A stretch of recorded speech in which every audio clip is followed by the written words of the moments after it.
Well everyone, it's time for us to go and take a look at the LG G6 and see how this specific phone holds up in 2023. Now, I don't think this would be a phone that I would recommend anybody to buy anymore, but I remember back in the day, probably back in 2017, 2018, whenever I would make a phone about the LG G6, so many people would watch it. Now, not like so many people, like, in comparison to how many views I was getting at the time. So maybe if an average video at the time was getting 100 views, the LG G6 video would get like 300 views, 500 views. Not a lot, so I don't want to say it's a lot of views. But for that channel of that size during that moment, it was actually quite noticeable. And funny enough, things started tapering down with the LG G6 in particular, and I don't think too many people are, interested in this phone anymore, which is probably a good thing. Nobody should be considering to buy an LG G6 anymore. But back in the day, people were obsessed with this thing, which is so interesting. Now, if you want to buy some phones I would recommend buying this year, links will be down in the description. You can get that from there and you can help support the channel at the same time. Now, starting off with the outside of the LG G6, on the front, you were getting a very good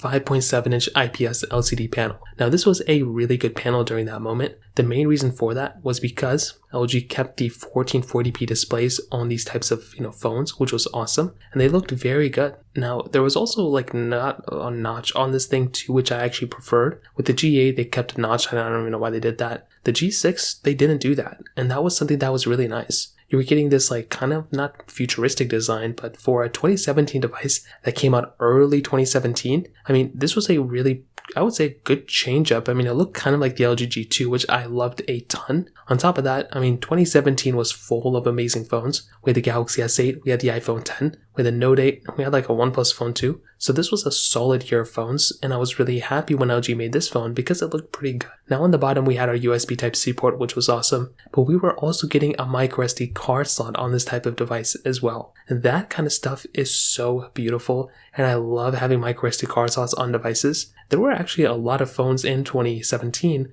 that had a microSD card slot. We had the LG G6, we had the S8, we had the Note 8, we had the S8 Plus. So it wasn't really like all the phones left the microSD card slot in 2017. Some of them did, but this was still a very solid feature to have on this phone. And on the back, we had our glass back on this phone as well, which felt very, very premium in the hand. This is still easily a very, very good feeling phone, and that's something I love about this type of device. Now, on the back, we were also getting a dual camera setup, we were getting a fingerprint sensor on the back, we were getting wireless charging as well, and overall, you were getting IP certification as well, which is really cool. So, overall, this phone on the outside definitely gets a thumbs up for me. It's a beautiful type of device, it still feels very good in the hand, still very premium, and it's so crazy to me that LG went from a phone manufacturer who was making such solid devices to now being in this weird phase where their phone division has gone out of business and they're maybe still making budget phones here and there, but I definitely do think a phone like the G6 was a very solid choice when they initially made it in 2017. Now,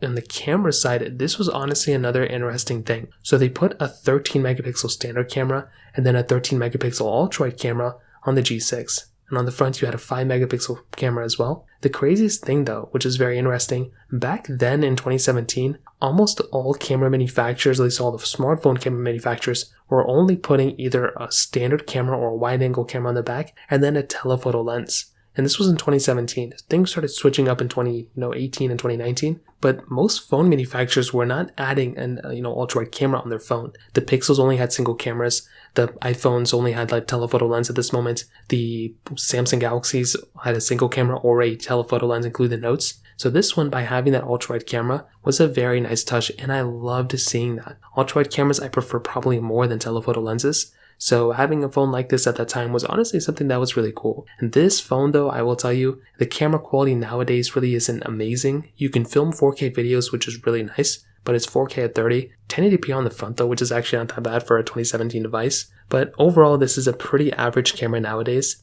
But I remember back in the day where LG phones used to have the best camera of all time, and so many people would look at a phone like the LG G6 and G7 and even maybe the G3. I remember the G2 having a good camera too, but a lot of people would look at these phones because they had amazing cameras. And I definitely do like the hardware, probably more so than anything else. So from that perspective, that kind of covers it up there. Now, in terms of the software and the longevity, this is again by far probably the worst area of this phone. It is pretty much done getting software updates. So that's kind of what happens when you're getting a phone that's like, this old, which I think is understandable.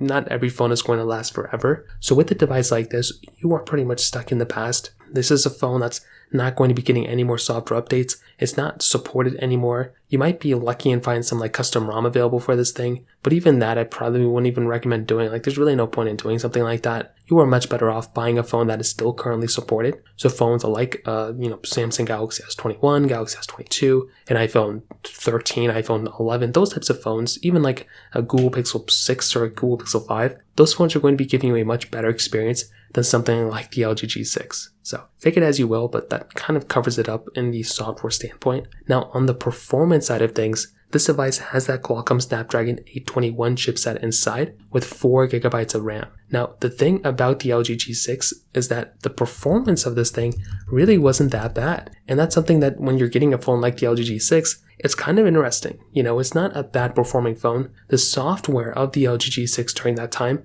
really wasn't that outdated either. So that was something that was quite interesting with the G6. And when you're looking back at something like the LG G6, this is going to be a phone that's going to be pretty decent in the performance side for how long this phone has held up. But like I said, this is an outdated phone. This phone has been outdated for a long period of time. So there's no point in even buying this phone even a little bit. It just makes zero sense of buying a phone like this. So that's kind of what happens. Like at the end of the day, a device like the LG G6, it's good, I guess, when it first came out, but it makes zero sense buying it anymore because it is severely, severely outdated. Now, the battery life, honestly, was another area where this phone kind of did decent at. So it had, like a 3,300 milliamp hour battery. Not that small of a size battery during that moment back in, 2017. So that was something that was also kind of cool as well, that you were getting a device that really wasn't super, that had a super small battery. That's been something that I was afraid of getting at the time too, and that really wasn't going on with the G6. So to kind of sum up the video, I know this was kind of a drawn out one. I definitely do think a phone like the LG G6 is still, very, very legendary in its own way. I've always, like I said, been fascinated by how many people were obsessed with this phone or interested in this device during that moment. But I look at a phone like the LG G6 as a device that I probably would not recommend buying anymore. It's quite clear that a device like this doesn't fit at all into the whole entire landscape of a device. You are much, and I've said this before, you are much better off buying a phone that is still supported with software. So devices like the Galaxy S21, I know I just said this, but the Galaxy S21, the iPhone 13, the iPhone 12, iPhone 11, iPhone 10, those types of phones, and that's just touching the iPhones. On the Android side, we have the Pixel 6, the Pixel 5, the Pixel 5a. Those types of devices are still worth buying because they are still supported with software. So take it as you will, but that's kind of how I see those devices. And you are much better off buying a device like that than buying these other types of devices like the LG G6, the G5. Even if you can save a little bit of money, really doesn't make too much sense buying it anymore if I'm being completely honest. So in terms of that kind of covers it up here. If you have any other thoughts or questions, let me know in the comment section below. Hit the like button, that would mean so much, but definitely hit that subscribe button. More importantly than everything else, I love every single one of you guys. Hopefully I'll catch you guys in the next video. Peace out till then.